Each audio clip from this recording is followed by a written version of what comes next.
one that I'm going to share with you all today. So I live here in Connecticut. I am the mother of a beautiful 21-year-old daughter who actually plays a huge role in my my journey and my drive to do anything it took to stay alive and stay well. I'm married. My husband's over there. To John. Thank you for coming. And just a girl who had cancer her whole life. So I guess I'll start with the beginning. My first diagnosis was when I was 22 years old. I was living in Boston, just starting my life, right out of, maybe a year out of college in the city, spreading my wings and ready to start to tackle the world as most of us young kids are. We do when we're 22 years old. And I was diagnosed with cancer. Pretty soon after I moved to Boston, I think I was living in Boston for about 3 months when I was diagnosed. And my first cancer was cervical cancer, which this happens a lot to young women, and so it wasn't really that scary at first. But then when we continued to do tests, it seemed like it was much more invasive than we anticipated. It was already staged, and they wanted to give me a hysterectomy. So I was 22, and I refused it. That was the first time I took control of my care. First time, first diagnosis. I did what I wanted to do, and I think that's a really important thing. And being in control is a very important. Wherever you can have times of control during a situation that's out of your control is really, really important. And I mention that because really at the very end, when we get to the end of my journey, which is right now, with every step I took more and more control. And finally at the end, I am now in full control of my treatment and what I do. So again, we'll get there. So that was the first time I took control. I said no, I refused it. And my doctor said, well, then I'm not going to treat you. That was the first time I was like, wait, doctors aren't allowed to say that. I get a vote in what I get to do. It's my body, I get to do it. And he said, no, if you don't do it my way, I'm not going to treat you. So I had to find another doctor. Long story short, I did not have that hysterectomy in that time. But I did do some invasive chemotherapy, radiation, stuff that you wouldn't normally have to do with that type of diagnosis, but I really wanted to keep my uterus. I really wanted to be a mom. So that was diagnosis number one. And that was all traditional, obviously, surgery, chemotherapy, radiation. I got better and started to live my life again. And then about 3 years after that, I was diagnosed again with uterine cancer this time. Some will say maybe you should have had the hysterectomy, but I still am glad that I didn't, because again, it allowed me to do what I wanted to do. So we treated, again, they wanted to give me hysterectomy, and again, I said no. I did some invasive treatments. I did a couple trials on that one, I believe, and got better. Again, life went on. 5 years later, another diagnosis. More traditional treatment, more surgery, more chemotherapy, more radiation, got better. 5 years later, 4 years later, another diagnosis. The diagnosis has just kept coming and coming and coming. So at this point, I'm in my early 30s and I've been diagnosed with 6 primary cancers in 10 years. Unheard of, and this was back in a time when genetic testing was just becoming a thing. So I got referred to a geneticist who did some genetic testing, and I didn't have any of the typical things that they were testing for, but he did notice a gene anomaly that he had only seen in 43 other people. I was lucky number 44. And basically, it would create a situation where I have chronic cancer. My body is just always going to continuously keep getting cancer. So that was a shock. At that point, I did have to have a hysterectomy. At the end of the day, I did, because I ended up with ovarian, uterine. I ended up having to have a hysterectomy. So, that's where we are now. So, what do I do if I have to do this for the rest of my life? It's like, the analogy that I give to people is, it's like living your life with someone walking behind you with a loaded gun, threatening to pull the trigger, but you never know when it's going to be pulled. That's literally how I have had to live pretty close to my whole adult life. So I still was doing traditional treatment, and then by this time, I thought I was going to be able to help people professionally, so I entered into the pharmaceutical industry. Thought I could help people in that industry. that's a whole nother conversation. That's a whole nother talk, but I did stay in the industry for 10 years. I'm sorry, not 10 years, 20 years. 20 years I was in the industry. And again, diagnosis is still coming, still doing traditional treatment. My body was breaking down from all the years of chemotherapy and radiation. I had more surgeries than I could count. Things were really bad. I'd been told I had 6 months to live at one point. But we got through that. And then I met two friends that are actually here, Carmen and Jeff. And I was in the middle of, at this point I had stage 4 metastatic cancer that had spread to my lungs, my hip, my spine, and my brain. So I was a hot mess, a medical hot mess. And Carmen, my friend Carmen said, you know, have you ever heard of Rick Simpson oil? It's a cannabis product. And I was like, no, I haven't. And no, I don't smoke pot. I don't partake in marijuana. I'm in the pharmaceutical industry. I get drug tested, all of that. And plus, this medicine that they've been giving me and all the treatments that they've been giving me, it's kept me alive for, at that point, 28 years. Right? What kind of life was I living, really? I said no, I'm not going to try it. I was scared.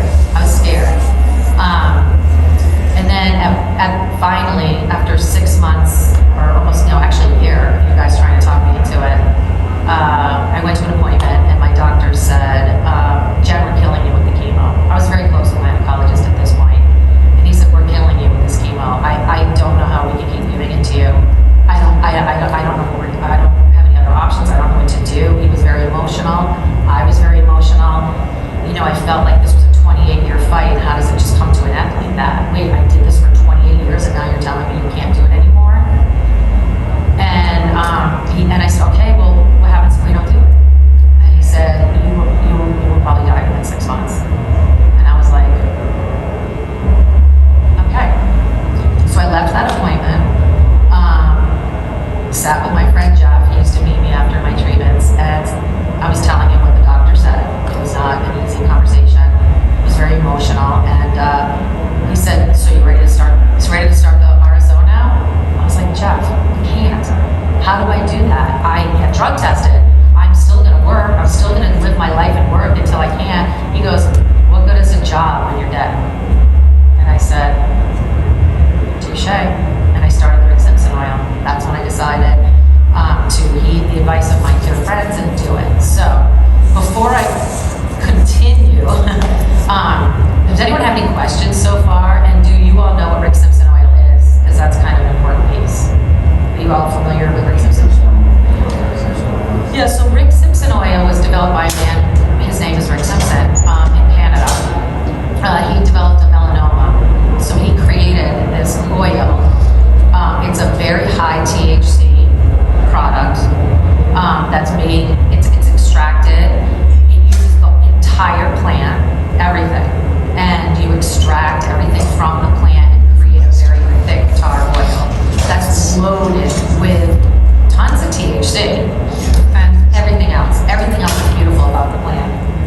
It's loaded with it. It's very powerful in many ways. It's very powerful in that it's healing, incredibly healing for cancer, pain, everything. It's very, very, very, very healing. So, excuse me while I take a sip. Rick Simpson developed this himself for his melanoma. He used it topically on his melanoma and it disappeared and his cancer was gone. So he became a very huge advocate of this and would grow it and grow thousands of plants and make tons of RSO through a very tedious extraction period. It's not easy to extract. It's a very tedious process that takes a lot of time. But at the end, you get this very thick tar that's got a lot of powerful healing in it. He was giving it away to people who needed the medicine. Nowadays, that doesn't happen very often. It's actually very expensive. We're trying to work on that, all of us advocating for it. But he made it, he took it topically for his cancer, and he gave it away to people who needed this medicine in Canada until the Canadian police raided his house, raided his property, took thousands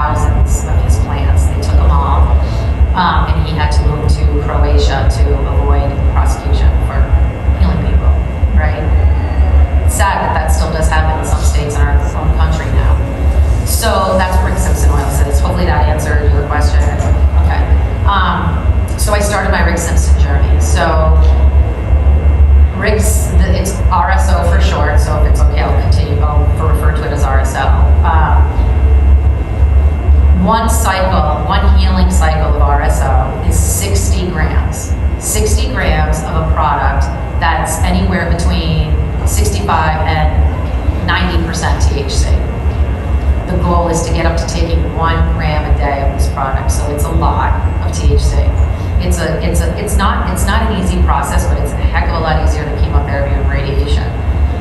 So you start very, very slow. So I started, this stuff is so powerful and will make you so high that you start by taking literally a size orally of a grain of rice. So that's how little you take at the beginning.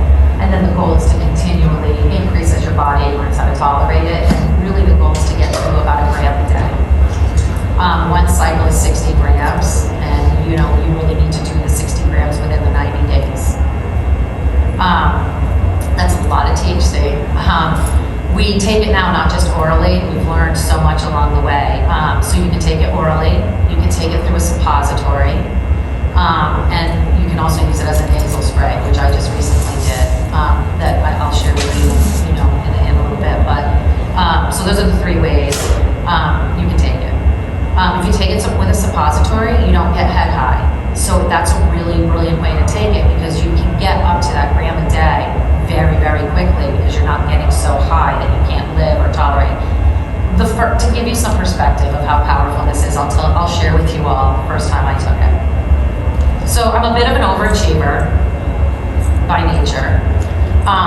So when someone told me that when I was told to do a grain of rice, I was like, I did the grain, and I was like, no, that can't be right. That's like nothing.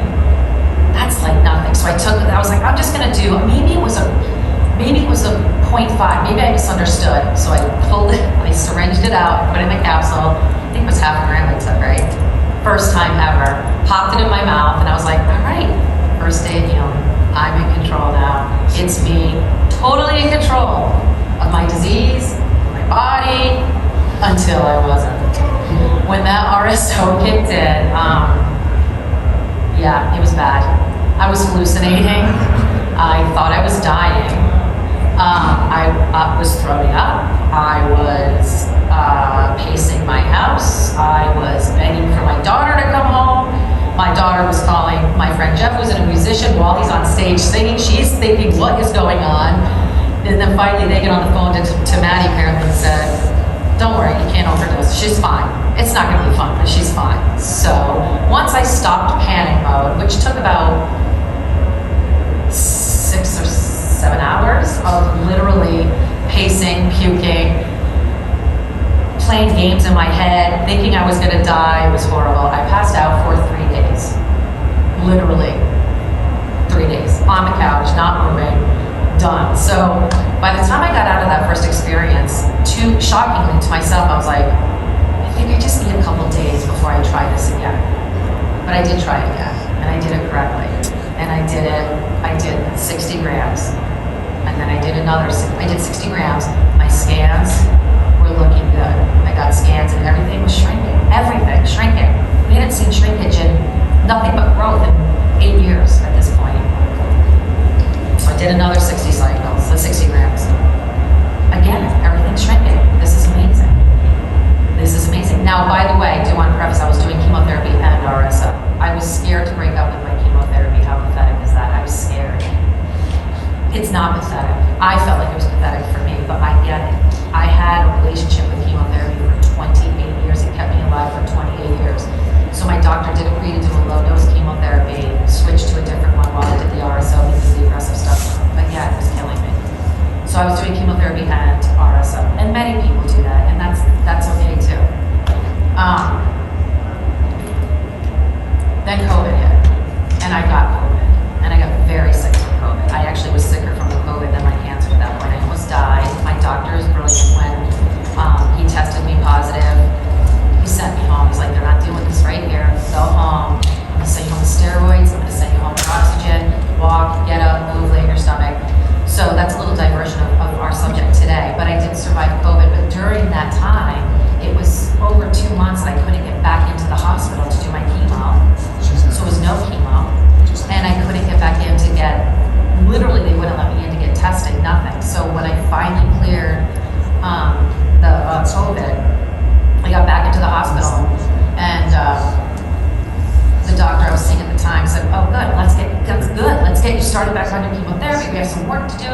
it, and I was like, let's do a scan first. Let's just see where we are. So they scanned, and my cancer continued to shrink without chemotherapy and just the bricks in oil. So I opted out. That was the first time that I really took control, and I said, you know what, I'm not doing it. And I got up and I walked away. And I walked away from the hospital. I walked away from chemotherapy. I walked away from traditional care.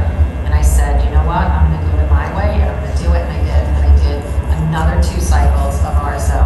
So mind you have to remember, my body was broken. I was asking that stuff to do a lot of work at this point, right? 28 years of chemotherapy, radiation, surgery, abuse, cancer, COVID, that was really destructive to my body as well. But I trusted it. I just trusted it. So I did the 2 more cycles, and right before Christmas, it took 1 year, just over a year. It took over 240 grams of RSO. It was a lot. I had no evidence of disease. They couldn't believe it. In fact, my doctor quit working where he was and moved to Israel because he can legally study RSO over there. He put together a study team, and we're doing a lot of work together. And he's investigating, how it works, what strains work best, what does what, which cancers, are they all cancers? We've learned a lot, and RSO is saving a lot of people. So, no evidence of disease. Like, are you kidding me? Stage 4, terminal, 6 months to live, and just over a year to no evidence of disease, right? Crazy. So, we celebrated, life went on. I did a maintenance dose. Once you start this stuff and you have cancer, it's always best to keep it in your system at a much smaller scale. I do it daily. Some people will do a little bit every other day, but you stay on it to keep that endocannabinoid system really supported, keep the cancer away, hopefully. So I started helping. Carmen and I started talking to the people. It was, we were both interviewed on Cannabis Health Radio about our journey. My friend Carmen used RSO for triple negative breast cancer twice, successfully. So our interviews got out, and our phones were ringing. My phone was ringing, and I just simply moved towards helping others because you can't, when you learn something that powerful and you realize, and for 20 years, I thought only poisons could fix cancer. Literally. You learn something like this, you can't unlearn that. And you can't not teach that. And you can't not share that. And so that's what I started to do. Clearly, I'm no longer in the pharmaceutical industry. Very evident. They're not happy with what I'm doing and how vocal I am. I've gotten some letters from former employers. But I don't care. I don't care. So, in helping other people, I got lazy with my maintenance dose because I thought everybody else that was coming to me was sicker than me. They needed it more than me. So I would give them my medicine. So I got lazy. And my cancer came back. Yeah, not terribly. Very early stage in my hip. I was in Nantucket, and I didn't get scared. I didn't get mad. I didn't call my doctor and say, what's the plan? I called my friend in California and said, I need another 60 grams. I need to get serious about it, and I need to do this. I didn't see that coming. So I spent the summer, I did 60 grams in less than 2 months, I think. So I was really going in on it. Came home from Nantucket, cancer gone. Okay, note to self. Take your RSO every day. Stay on the maintenance dose. We're not doing this again. Flash forward a few years. I didn't get lazy on my maintenance dose. I just am trying to find my maintenance dose. So the reason I brought up my genetic testing before is because it's very relevant to where I was in this moment. I thought I could do a maintenance dose because everybody else can do a maintenance dose. You don't have to actively fight cancer every day when you don't have it, right?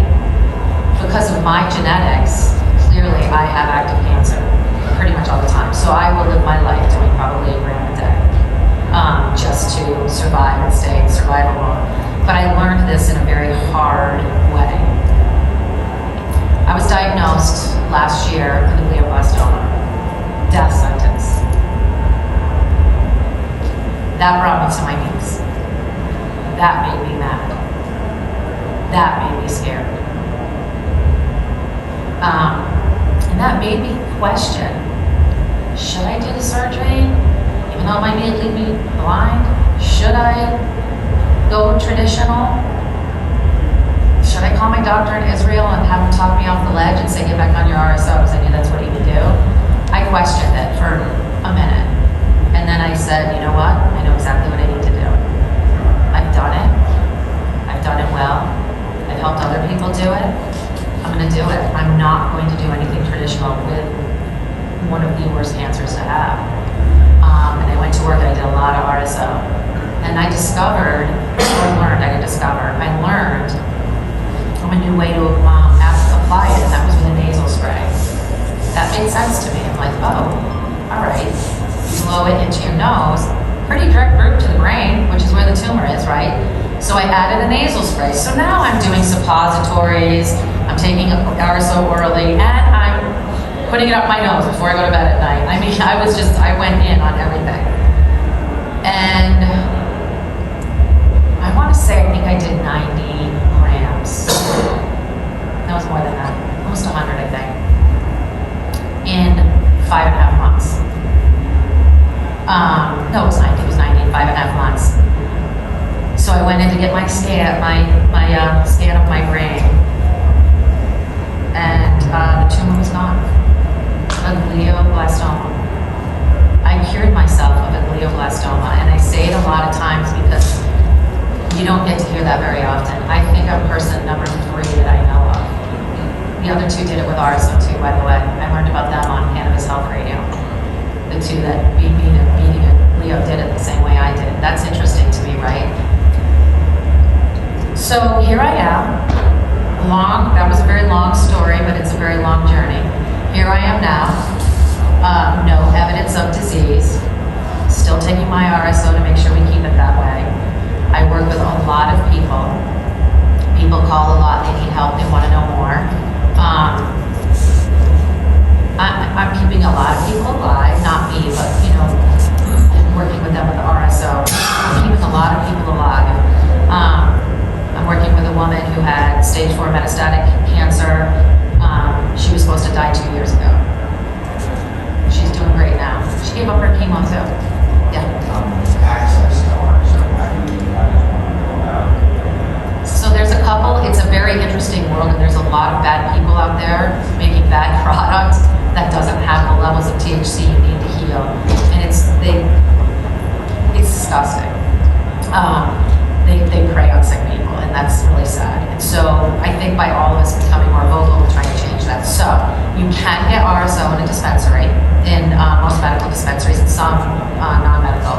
You can get it in a dispensary. And dispensary medicine, I used dispensary medicine for a while during my journey too, but one of the things we're learning are the higher the THC levels, the better. And the more strains in the RSO, the better. And dispensaries are a little limited on what they can do with that. So dispensaries, but doesn't mean it won't work. So yes, you get it through dispensaries. And then there are a lot of organizations out there that are doing a lot of good work. I work with a gentleman in California, and we help people get their medicine. I hope that answered that okay. With all the people that I want to give you let's step outside of myself for a minute. I've worked with a number of people. Everyone who stayed on the RSO regimen is still alive. The ones who got nervous and stopped taking it, or there is one population of people who are sick that cannot use RSO, and that's someone who's using immunotherapy for their cancer. They fight for the same receptors, and so it's like you're not doing either. So that's a really important fact. Immunotherapy, no RSO. So far, hopefully we'll learn something different and figure it all out. The immunotherapies are changing a lot. They're becoming more targeted. So some of the targeted ones are okay, but overall, general systemic immunotherapy is a no-no with RSO. So the people that chose the immunotherapy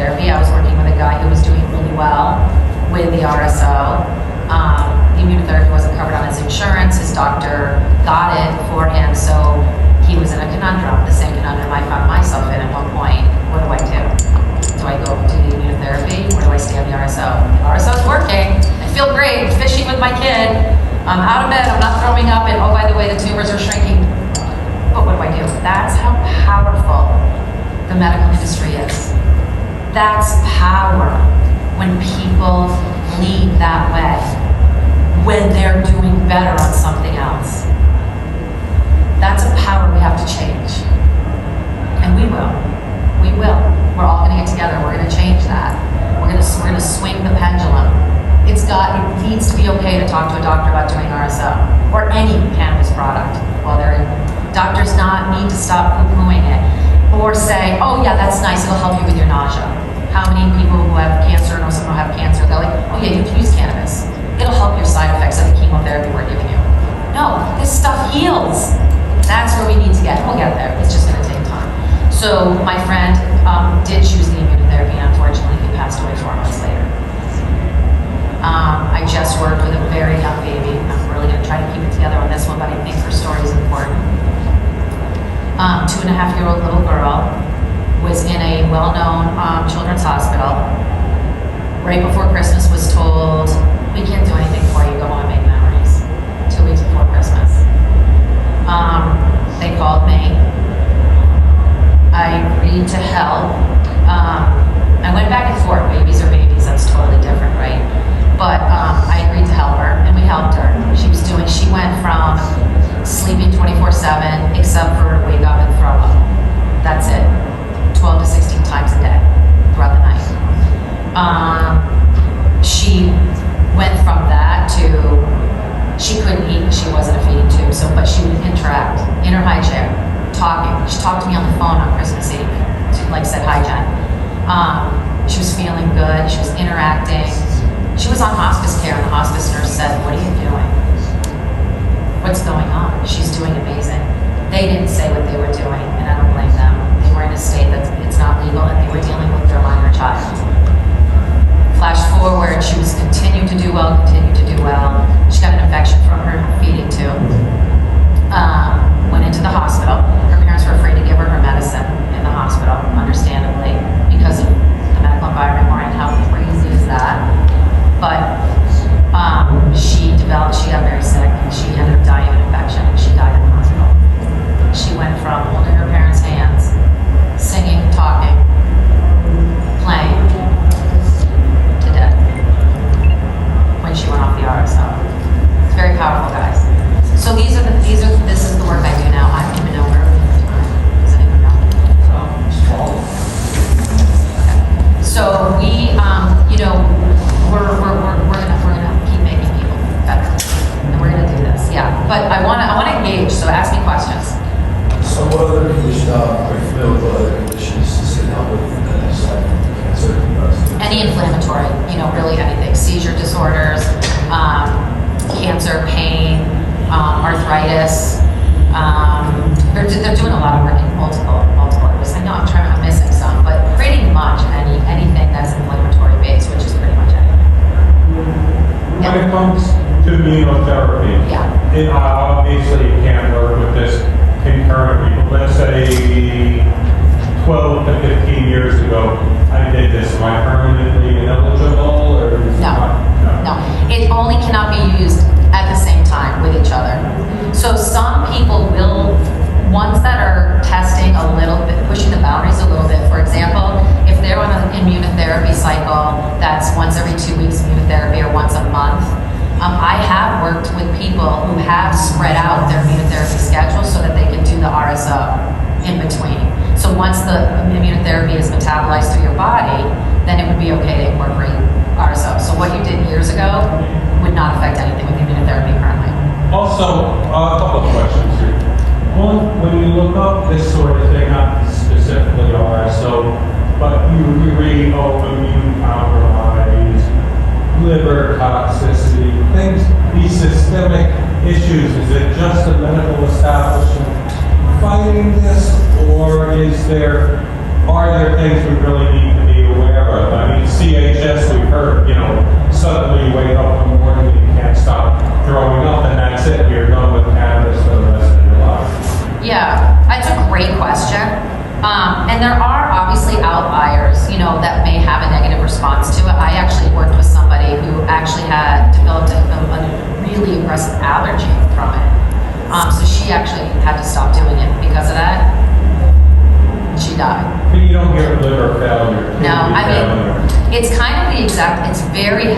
like, diabetes for sure. I mean, you just have to be careful. I mean, the other thing, like, look, we talk about the cannabis, we talk about the RSO, there's also lifestyle, you're giving up sugar, just so everyone knows, I radically gave up sugar and all that. But,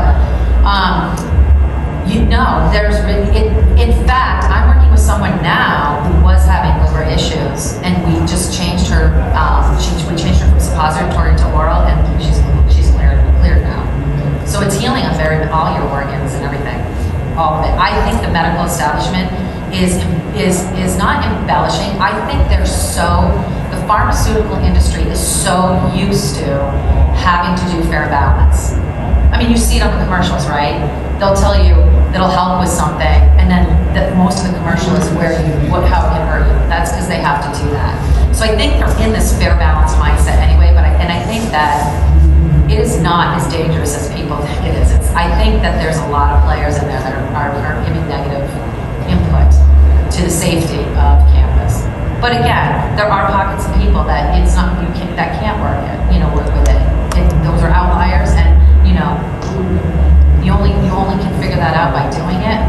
There's no test that'll say that you're going to have an issue with it. I just wanted a question. Genetically, do you think there was anything unique to your genetic profile that made you particularly responsive to this as opposed to, say, everybody else?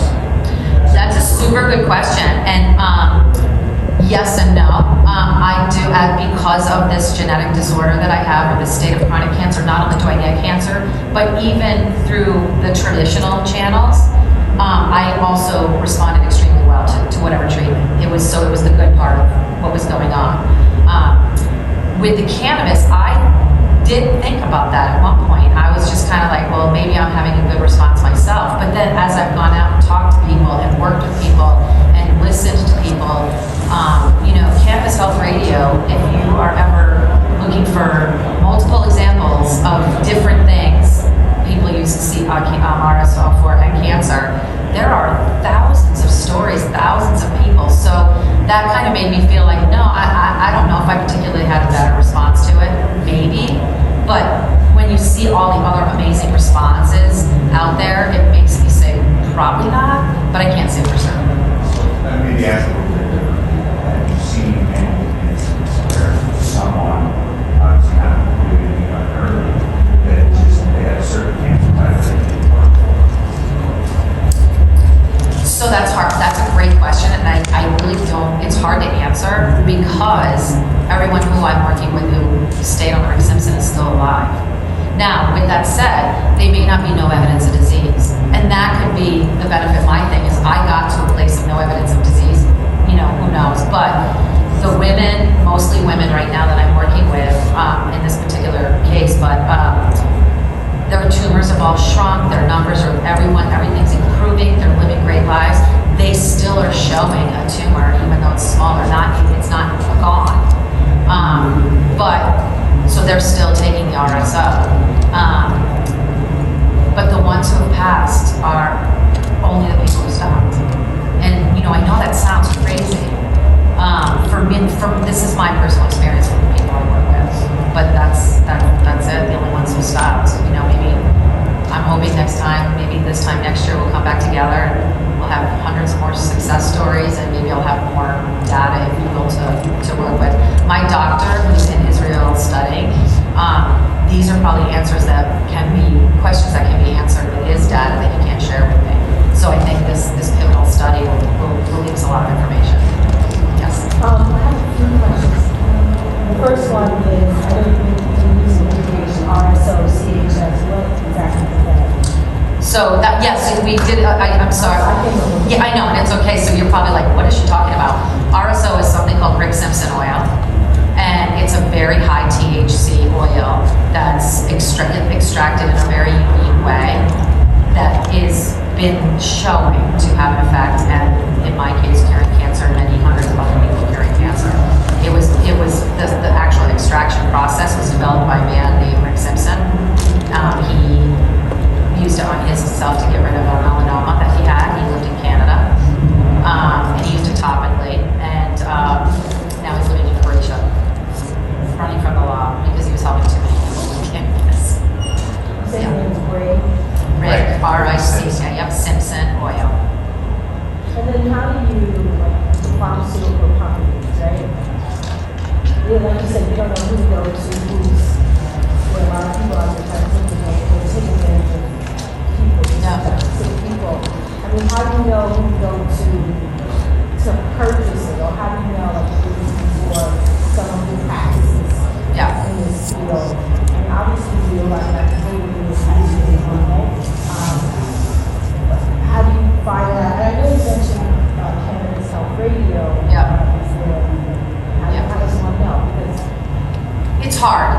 It's hard. The dispensaries do have it, so you can start with a dispensary. I prefer something a little bit more powerful than what we get at the dispensaries, and so that's a whole different way to get it. There's a lot of great groups out there that help people. I myself help people navigate where to go to get it. You know, in my mind, the heroes are the ones that make it and get it to the people who need it, because they're the risk takers in all this. And they do it every day, and they do it with a big heart. So I actually am here with OHO, and so I'll be in my OHO booth all day, so I can help you with that one. OHHO. It's actually right behind us, like right on the other side. I'm happy to give you some information. Any of you, feel free to come by, and I can help you. You know, get in touch with people you need to get in touch with. Yeah, it's a great group. It's a great.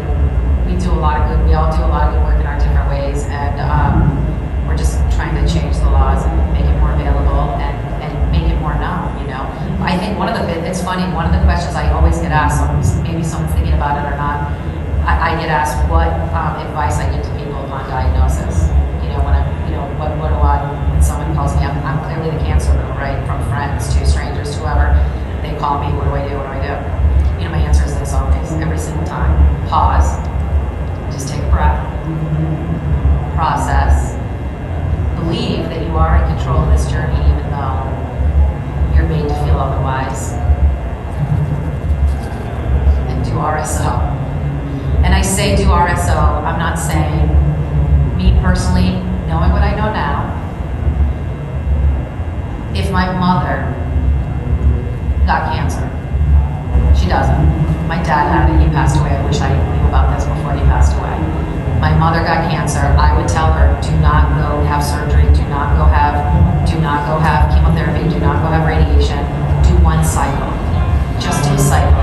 And if you feel like you want to go do the medical stuff afterwards, your body is completely prepared for it because you just healed your body very much outside of the cancer. So that's what I say to people. Pause, call me, breathe. Don't make a rash decision. Know you're in control more than you think you are. I used to think control meant I shaved my head